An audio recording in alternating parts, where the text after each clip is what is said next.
how that investigation continues, because that's the governor. He's leading, and he's saying what politicians can say that law enforcement might not yet, because you don't have a detailed run-up of the motive. I'll broaden out and remind people what, sadly, we all know we're living through, which is a spate of other political violence. The attack on, of course, former President Trump when he was campaigning, the attack on Speaker Pelosi's husband, Paul, governors targeted in Michigan and Pennsylvania, a kidnapping attempt that was thwarted, governor's house set on fire there in Shapiro, of course, the Minnesota lawmaker shot dead. So while we in the news field and in the law enforcement field can't speak on today's motive, that is the wider climate. How will they approach that? So, again, on the surface, it looks political in nature, but you don't know if this individual had a particular grievance against him that was not political.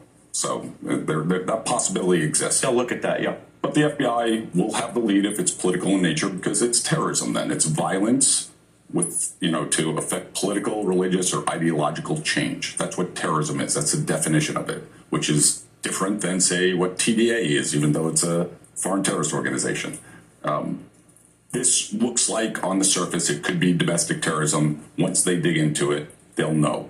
But you have to understand what his grievance is, what his ideology is, what mobilized him to violence, and why he felt compelled to take this violent action.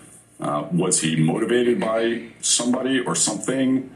Did he feel like he had no other options? Did he feel like he was going to be the vanguard of a broader movement? Those are things historically you see in terrorism and political violence. And as I've been talking to Mark about, I've been at a conference for the last 2 days on terrorism and political violence leading up to the anniversary of 9/11, which after 9/11, everybody identified terrorism as mostly the global jihadist movement. It is not.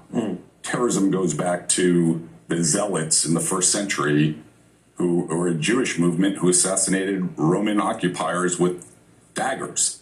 I mean, it's something that has been throughout our history. It has been weaved throughout American history, too. We're just seeing a wave of it coming back. The last time we saw this level of political violence starting to emerge was in a very tumultuous time in the 60s going into the mid-70s. And I highlighted earlier, 1970 had 1,800 bombings in the United States. Our experts stay with us. We're going to fit in a break. More of our continuing coverage continues next hour. I'll be with you.